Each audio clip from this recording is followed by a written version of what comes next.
Hey everyone! In this video, we're going to talk about how to reduce your teacher talk time. But before we get started, here's a little teacher talk joke for you. The teacher asks her students, "Give me a sentence starting with I." A student says, "I is." And the teacher says, No, stop. Is never comes after I. Always put M after I." And the student says, "Okay, teacher. I am the 9th letter of the alphabet." As with any problem, the first step of reducing teacher talking time is simply to be aware of it. It's natural for us to want to help our students understand, but it's not always prudent.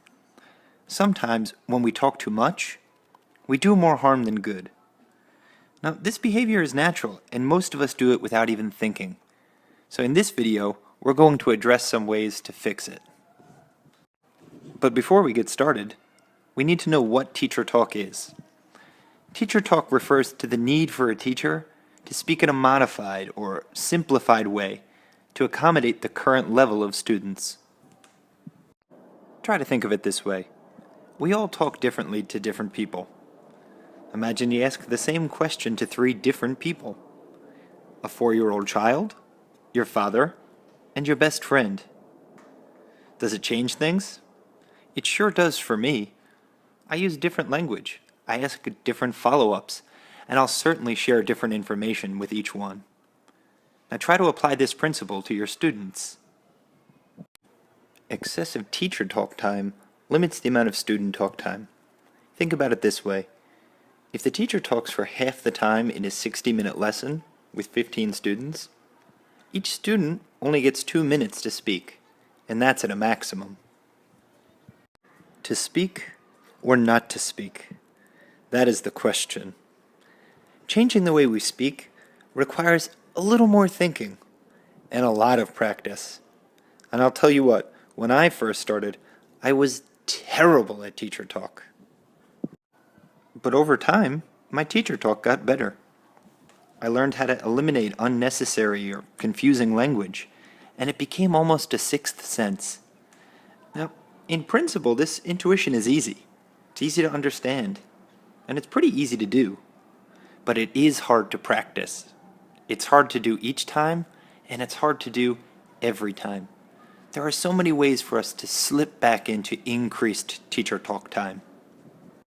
And here are 3 of the worst teacher talk habits: the over-explainer, the self-answerer, and the pause eater.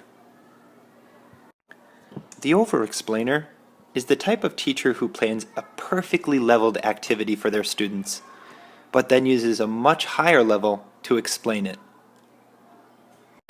The over-explainer seemingly asks for trouble. They offer information even when students are not puzzled, curious, or even ask for it. Try not to be smarter than the room. You might want to offer the information only if students seem puzzled or curious, or if in the context of a classroom discussion, the information would be particularly meaningful. In this situation, you're trying to keep it short. You're trying to answer only the question that the student has asked. This is important because that student may be interested in the question, but the rest of the class may not be. Sometimes, words simply aren't our best choice. I mean, explaining something well is really difficult. Just because you don't explain it in your teacher talk doesn't mean that you don't want students to find out about it for themselves. You can transmit the information by other methods. You could have students look it up. You could act it out. Or you could even draw pictures on the board. The self-answerer is the type of teacher who's worried about wasting time and gives the answer after a second or 2. The self-answerer creates a twofold problem. First, they lower their students' confidence. And second, they teach students that they don't need to answer because the teacher will. As odd as it may seem to some teachers, silence can be a great technique because it creates interest and elicits student participation. The pause eater is the type of teacher who moves with too much pace. Think about the lines from Dickens. It was the best of times. It was the worst of times.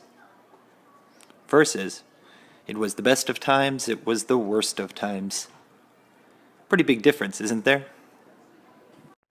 Pausing is a very powerful tool, as it allows students time to process what the teacher is saying. And it also allows the teacher time to look around the room and assess learner comprehension, to see who understands and who doesn't. These bad teacher talk habits rob students of the time and confidence to speak English. Always try to remember that if you are talking, your students are not.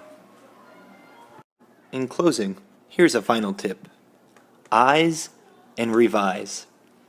The best language teachers are always paying attention to learners' eyes.